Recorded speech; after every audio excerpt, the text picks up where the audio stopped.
Dan kalau kita lihat proyeksi perekonomian, ini nggak nyambung. Jadi Pak, 21 kita keluarkan, 22 kami kirim surat. Tidak ada balasan terus. Di pemerintahan itu kalau berkirim surat, kalau 2 minggu tidak ada balasan, itu artinya disetujui Bapak Ibu. Bapak Ibu tahu prinsip administrasi itu. Ditunggu 15 hari tidak ada jawaban. Tanggal 16 kemarin, 16 Desember, kita gunakan apa angka 5,1 itu? Angka 5,1 itu bukan angka bikinan kita Pak. Kita menggunakan rumus yang biasa digunakan selama ini. Jadi ketemunya angka 5,1. 3,6 proyeksi pertumbuhan dengan 1,5 itu inflasinya. Jadilah angka 5,1. Jadi 5,1 itu jika kita menggunakan rumus yang ada di tahun-tahun sebelumnya. Apakah punya dasar hukum? Ada. Dasar hukumnya DKI Jakarta memiliki kekhususan diatur dalam Undang-Undang Nomor 29 Tahun 2007 yang memberikan kewenangan pada Pemprov DKI untuk mengatur bidang perindustrian, perdagangan, perekonomian. Jadi kita punya dasar hukumnya untuk melakukan itu. Tapi dasar moralnya dan itu saya ceritakan. Dasar moralnya itu. Nah, kami ingin Bapak Ibu sekalian, demand-nya juga bergerak. Tapi itu penjelasan ekonomi Bapak Ibu. Penjelasan ekonominya adalah kita ingin in juga supaya demand bergerak. Ada studinya yang dilakukan oleh Bappenas. Studi Bappenas menunjukkan bahwa untuk bisa menggerakkan demand lebih tinggi, maka UMP idealnya naik 5%. Jadi, kalau boleh saya sampaikan, secara koridor hukum kita gunakan aturan hukumnya.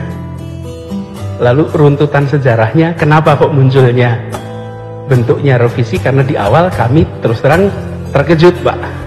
Rumus barunya kok jadi seperti ini. Nah, kalau saya ajak Bapak Ibu sekalian melihat ini sebagai anak bangsa, nih merasakan, kira-kira muncul rasa ketidakadilan tidak? Pasti muncul.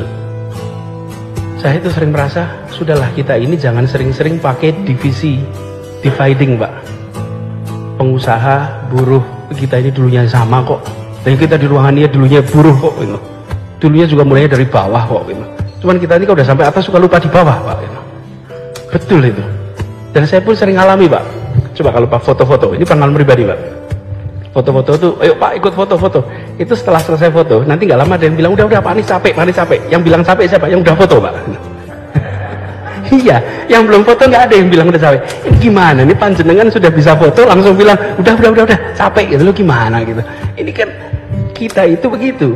Dulu kita hidup sulit, kita jalani. Begitu kita udah naik, lupa sama yang di belakang. Nah, kami di Jakarta ingin yang besar tambah besar, tapi yang kecil tolong tambah besar juga.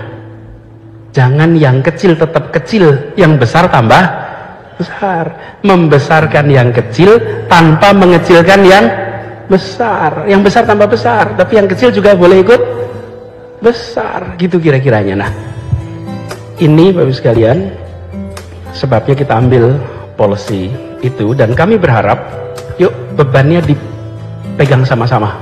Nah, sekarang kami minta Bapak Ibu sekalian, yuk kita bangkitnya sama-sama. Jangan bangkit sendiri-sendiri. Bangkit sama-sama, ya pekerjanya bangkit, ya pengusahanya bangkit, ya ekonominya bergerak. Dan itu yang kita inginkan untuk Jakarta kita.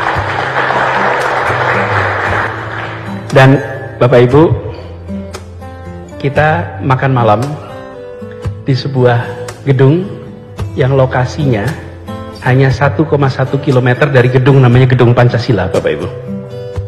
Gedung Pancasila itu apa? Gedung tempat disepakatinya pendirian Republik ini, Bapak Ibu. Dan tidak ada kalimat lain yang menjadi alasan kenapa Republik ini didirikan kecuali untuk kalimatnya satu, menghadirkan keadilan sosial bagi seluruh rakyat Indonesia. That's the only purpose.